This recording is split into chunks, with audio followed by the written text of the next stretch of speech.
Welcome to my channel SK knowledge class. दोस्तों आज के इस वीडियो में आपको बताऊंगा त्रिभुज के तीनों शीर्ष वाला सवाल, ठीक है ना, जो कि निर्देशांक ज्यामिति का सवाल रहता है। तो क्लास 10th का ध्यान से वीडियो को आपको लास्ट तक देखना है।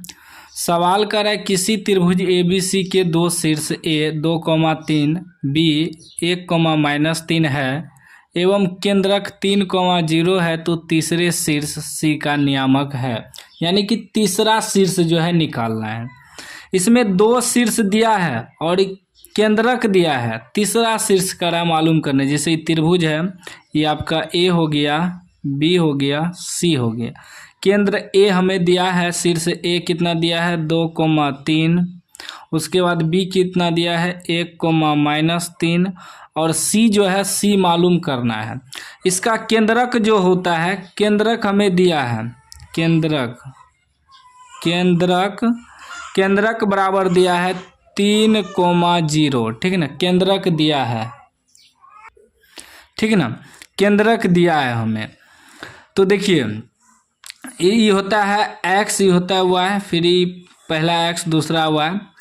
तो यहाँ हम लोग क्या मानेंगे, इसको x1, इसको y1, इसको x2, इसको y2। तो यहाँ दे देंगे x3 और y3 बिंदु मान लेंगे, ठीक है ना। यही निकालना है हमें, मान लेना है, ठीक है ना। चलिए बिंदु एक पहले लिख लेते हैं। बिंदु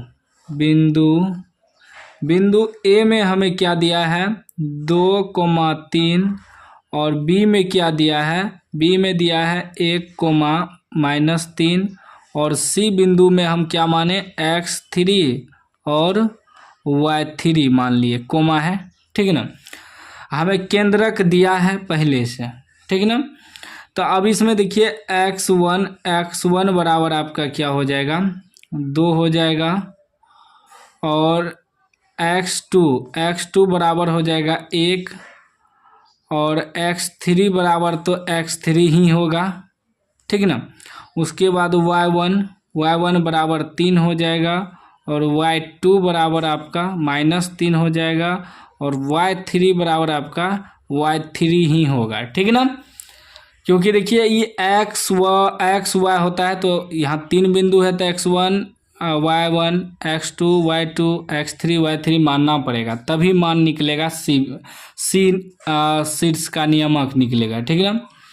अब देखिए एक चीज आप लोग ध्यान दीजिएगा कि केंद्रक जो दिया है, त्रिभुज के केंद्रक का नियामक का सूत्र होता है, ठीक ना। लिखेंगे त्रिभुज के कोनो सवाल में कहता है त्रिभुज के केंद्रक का नियामक निकाले, तो यही सूत्र का प्रयोग करते हैं। तो इसमें नियामक दिया ही है पहले से केंद्रक का, उससे हम लोग शीर्ष निकालेंगे।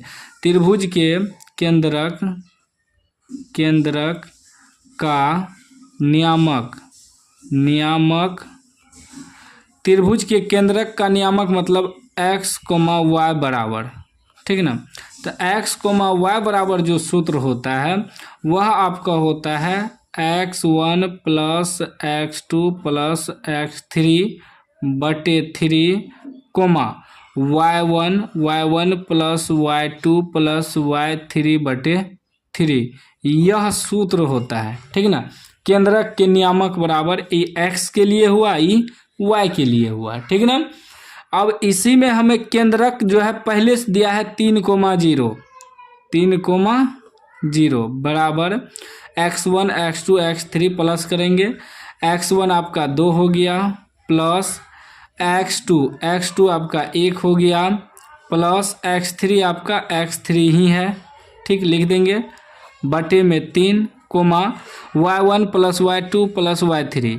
y1 आपका 3 हो गया प्लस y2 -3 हो गया प्लस y3 आपका y3 ही है, ठीक ना, बटे 3, ब्रैकेट में बंद कर देंगे, ठीक ना।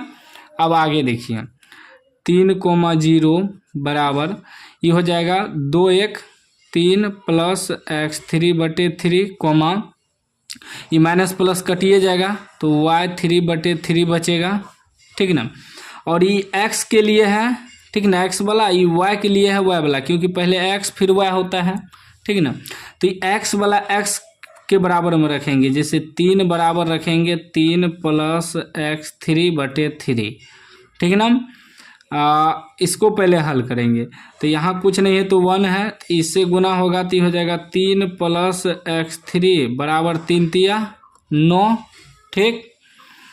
जब x3 बराबर निकालेंगे तो हो जाएगा 9, ये प्लस है तो -3 हो जाएगा। x3 बराबर आपका निकल गया, 9 में से 3 घटेगा तो 6। उसके बाद अब y बराबर निकालेंगे तो ये 0 दिया है तो 0 बराबर रखेंगे y3/3, इसको गुना करेंगे तो इस डायरेक्ट यहाँ ने कुछ तो 1 है तो y3 बराबर क्या हो जाएगा, 0 से गुना करेंगे तो 0। तब अब हम माने क्या है x3, y3, सी बिंदु को, सी को हम क्या माने हैं x3, y3, तो क्या निकल गया, सी आपका निकल गया x3 कितना है 6,0 y3। यही आपका आंसर हो गया, सी का नियामक निकल गया। देखिए तो 6,0 ऑप्शन है, हाँ ऑप्शन है सी में है, सी राइट आंसर हो जाएगा। इस तरह का सवाल आपको इसी प्रकार बनाना है। कोई भी डाउट है तो आप कमेंट बॉक्स में पूछ सकते हैं।